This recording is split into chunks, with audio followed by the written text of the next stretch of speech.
I never thought I'd be a farmer.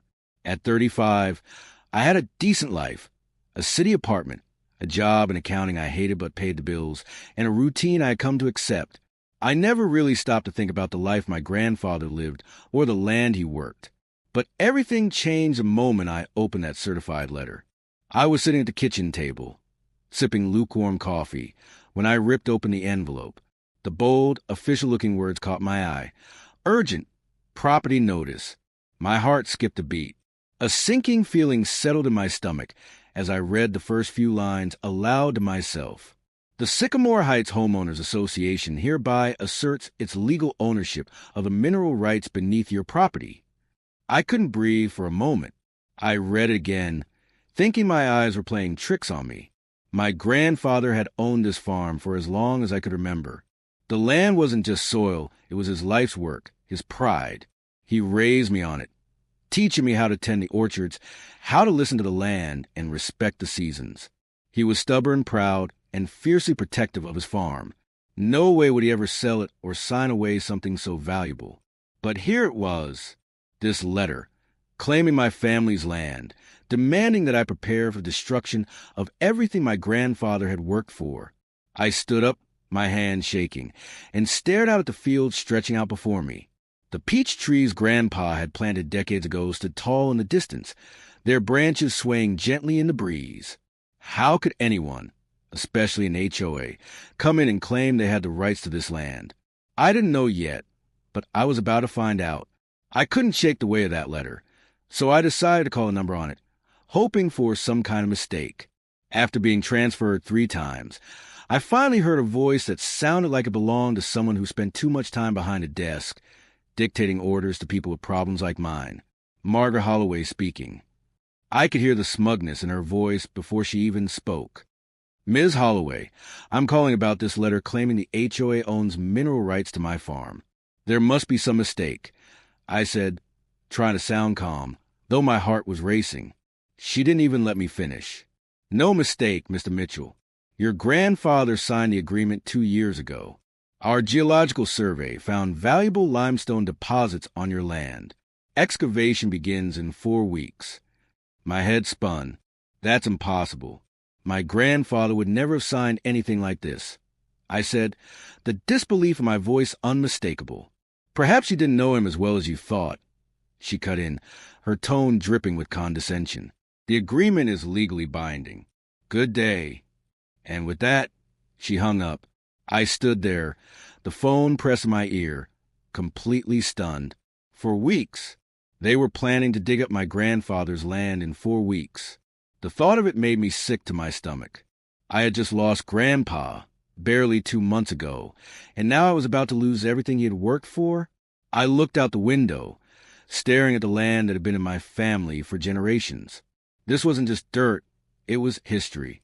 It was my grandfather's sweat and determination. How could they take it from me like this? I couldn't let it happen, no matter what it took. The next day, I couldn't shake the feeling that something wasn't right. My grandfather had been the kind of man who would rather cut off his own hand than sign away a single inch of his land. The more I thought about it, the more I realized this letter, this so-called agreement. Something about it didn't add up. That night, long after the sun had set, I dug through Grandpa's old filing cabinet, hoping to find something that would explain this bizarre situation. I flipped through pages of tax forms, equipment receipts, and old seed catalogs. There was nothing that even mentioned mineral rights. But then, just as I was about to give up, I found it, a folder labeled Property Documents. My pulse quickened as I pulled out the deed from 1963, the year Grandpa had bought the farm. I read it carefully, line by line. The document was clear. All mineral rights convey with the property, with no provisions for separation. My heart dropped. This was it. Grandpa had made it crystal clear. The mineral rights were never separated from the property. No one, not the HOA, not anyone else, could claim them. I wasn't sure what to do next, but I knew one thing. I couldn't stop here. I needed more proof. I needed to know who was behind this. I drove to the county records office the very next morning, determined to find the answers I needed. Frank, The older man who worked there looked over his glasses at me when I walked in. "You looking for property records?" he asked. "Yes, I need to verify the mineral rights on my grandfather's farm," I said, trying to sound casual, though my heart was pounding. Frank led me to a computer terminal and quickly pulled up the deed. It matched the one I had found in Grandpa's cabinet. "Here it is," he said, pointing to the screen. "Your grandfather's deed from 1963. But then Frank paused. He frowned at the screen, making an odd sound. That's strange," he muttered, scrolling down. "There's another record here. A mineral rights transfer, dated April 15th, 2022, signed by Thomas Mitchell." My stomach dropped. "Can I see it?" Frank printed a copy of the document. I stared at it. The signature at the bottom looked like Grandpa's, but something was wrong. It was too neat, too perfect. Grandpa had a distinctive way of writing, a fluid, looping style. This was different, too stiff, too controlled. I had a sick feeling in my gut. I pulled out an old property tax appeal Grandpa had signed a few years ago. When I laid the documents side by side, it was clear this wasn't Grandpa's signature. It was a forgery. I barely managed to swallow the lump in my throat. Grandpa had been in the hospital when this document was supposedly signed. He couldn't have held a pen, let alone signed a document. Someone had forged his name, and I was about to find out who. I didn't know who to trust anymore. I needed answers. I drove to the edge of my property, where it met the Sycamore Heights development. Rows of cookie-cutter houses with pristine lawns stretched out before me.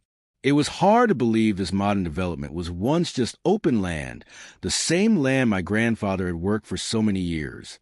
I saw a woman in her garden near the fence, and as I approached, she straightened up and wiped her hands on her apron. "You must be Tom's grandson," she said, her voice warm. "I'm Elaine Watson. Your grandfather was a wonderful man." I nodded, my throat tight. "Thank you. I need to ask you something. Do you know anything about the HOA claiming the mineral rights to my farm?" Elaine looked around nervously before lowering her voice. "I've been hearing whispers. Margaret has been trying to get your grandfather to sell for years. She offered him a fortune, but he refused. And now, well, she's determined to get her hands on it one way or another." I frowned.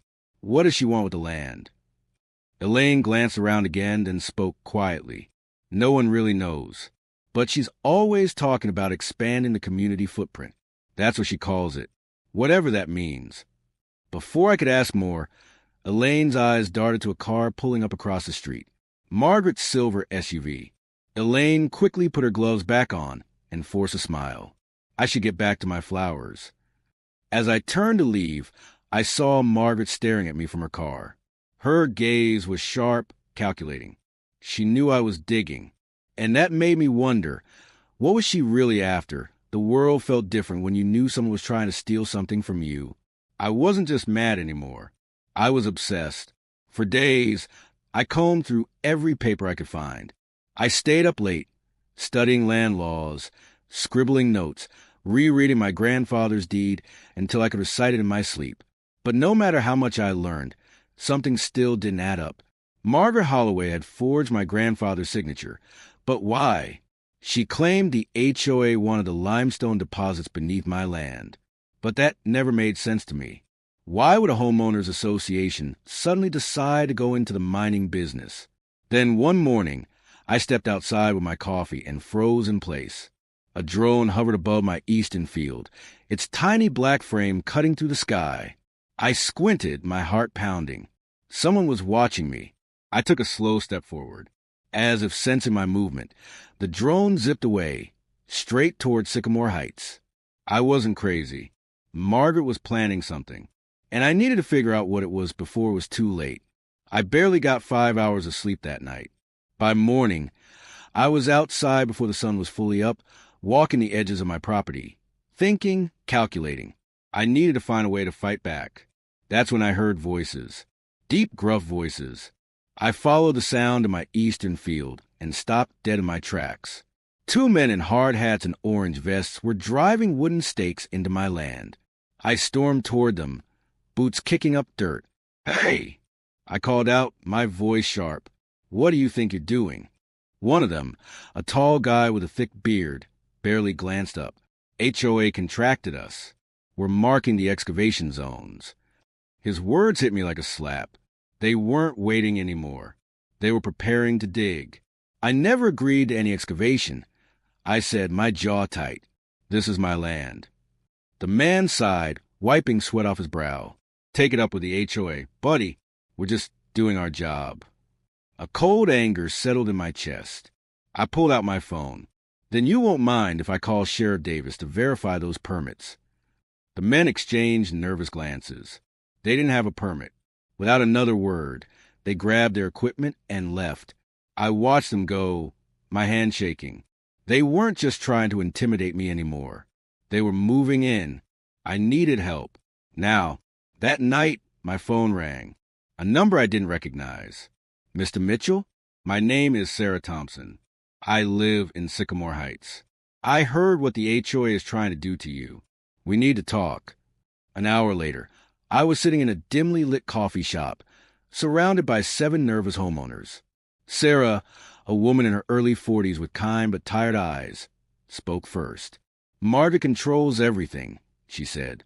She fines people for stupid reasons, landscaping violations, mailbox colors, unauthorized holiday decorations. But this, what she's doing to you, it's worse than anything we've seen. A man with salt and pepper hair leaned forward. I'm James Rodriguez, retired attorney. Margaret announced at the last HOA meeting that they acquired mineral rights to expand community. But here's the kicker. She's charging us $1,200 per household for a legal fund. My stomach turned. For what? For fighting you, James said simply. I clenched my fists. Sarah nodded. She's also been talking about agricultural odors lowering property values. She's trying to build a case against you. If the mineral rights scheme doesn't work, she'll come after you for code violations. I swallowed hard. She wasn't just planning to take my land. She was planning to destroy me. James leaned in. We need to be smart. We need 3 things. Proof that the mineral rights transfer was forged. Public awareness, so Margaret can't retaliate in the shadows. Expert testimony to challenge their limestone deposits claim. I thought of my old college friend, Professor Wilson, a geologist at the State University. I might know someone who can help with that. I said, for the first time in weeks. I didn't feel alone. The next morning, I called Professor Wilson. She didn't hesitate. If they're claiming valuable limestone deposits, we need soil samples. Meet me at your property tomorrow. That night, Sarah called me again. Her voice was shaky. Tom, Margaret followed me after our meeting. A chill ran down my spine. Are you safe? For now, but be careful. The next day, Professor Wilson arrived with a mobile lab in the trunk of her Subaru. Let's get some real science done, she said, handing me a shovel. We slipped through a gap in the fence, avoiding the guards Margaret had posted. We worked fast, gathering soil samples from 5 key areas of my land.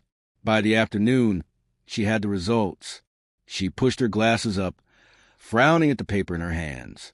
Tom, there's nothing special about your soil. No high-value minerals. Just standard farmland. I exhaled, heart pounding. Margaret had lied. But why? That evening, James called. His voice was breathless with excitement. Tom, I found something in the county development plan. There's a proposed highway expansion, a new exit ramp. It would increase property values by 30%, but only to get access through your eastern field. I gripped the phone. That was it. It was never about minerals. Margaret wanted my land because without it, she couldn't cash in on the highway project. And I was the only thing standing in her way. We had to move fast.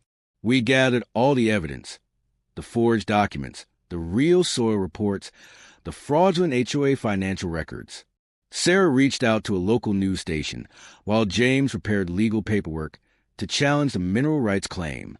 Then the final blow came. Sarah called me, her voice urgent. Margaret just sent an email. Construction crews are arriving Monday to begin excavation on your field. I clenched my jaw. We had 4 days. 4 days to stop the bulldozers. 4 days to expose the fraud.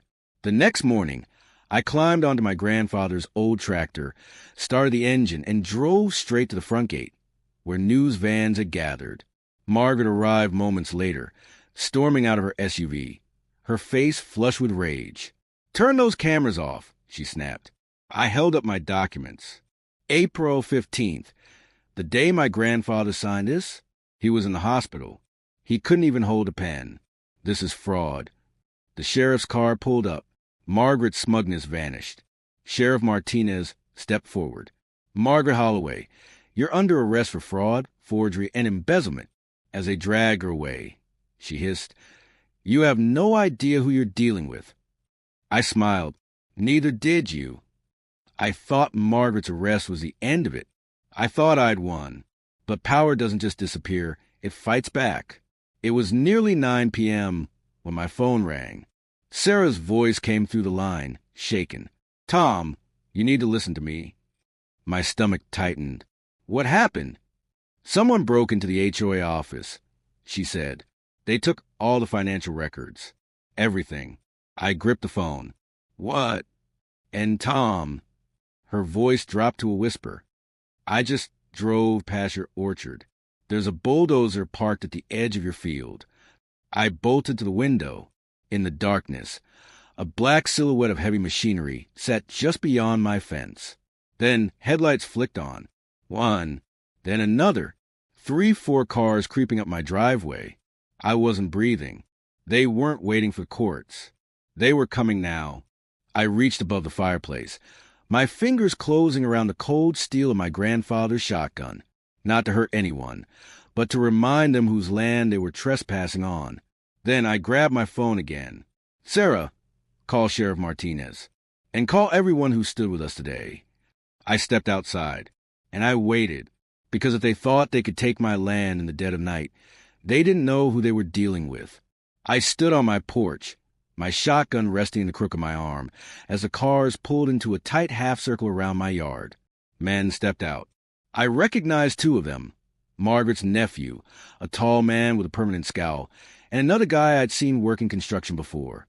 Behind them, the bulldozer's engine roared to life. They were going to plow through my land right in front of me. I clenched my fists. My pulse thundered in my ears. But then I heard another sound. Headlights from the other direction. Cars. Trucks. People coming in droves down my driveway. My neighbors.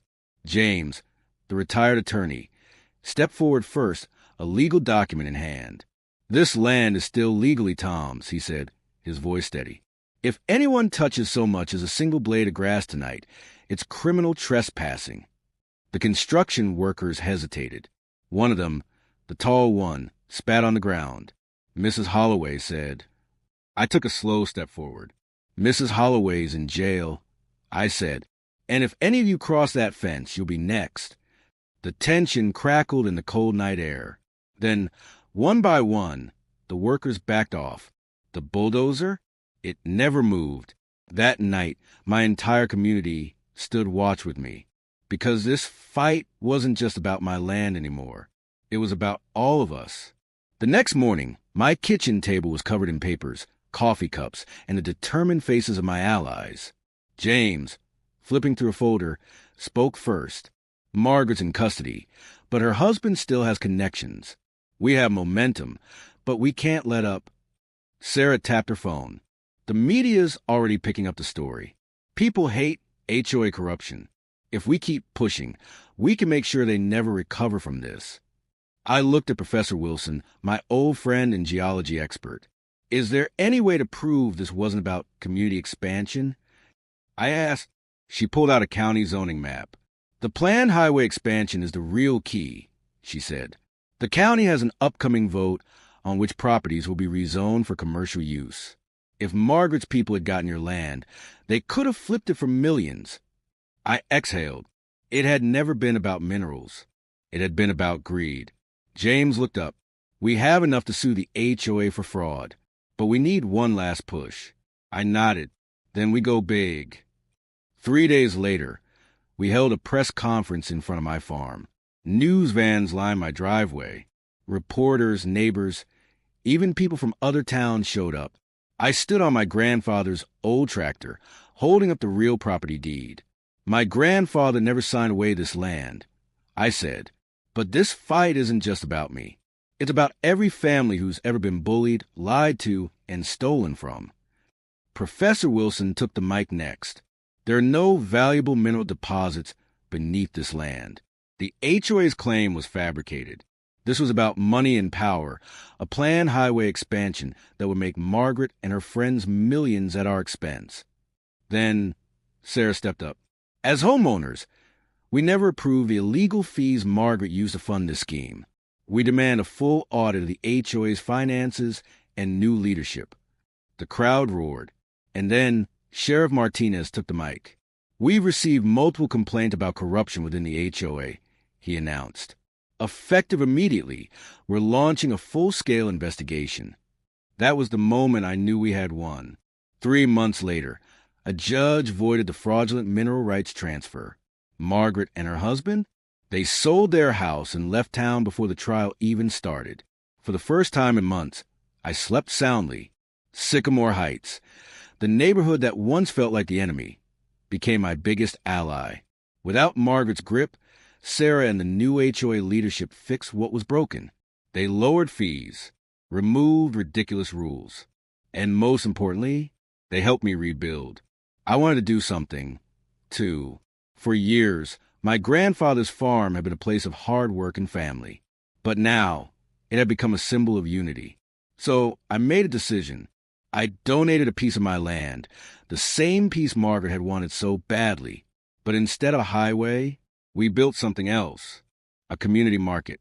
Neighbors came together, farmers, teachers, retired folks, all working side by side.